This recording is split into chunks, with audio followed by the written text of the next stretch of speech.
Thinking of selling your home but worried about higher property taxes?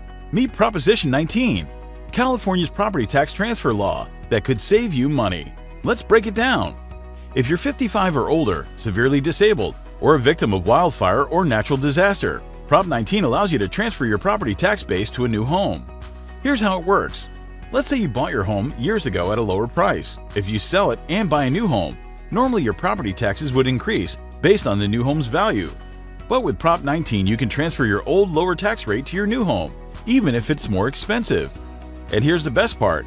You can use this benefit up to 3 times anywhere in California. No more being tied down to one county's tax rules. But there's a catch. Under Prop 19, inherited homes are no longer exempt from reassessment unless the heirs make it their primary residence.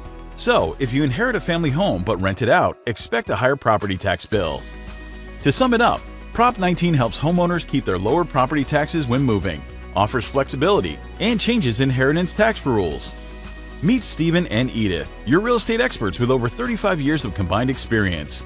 Names you can trust. Want to see if you qualify? Call us today. Let us help you navigate Prop 19 and make your next move a smart one.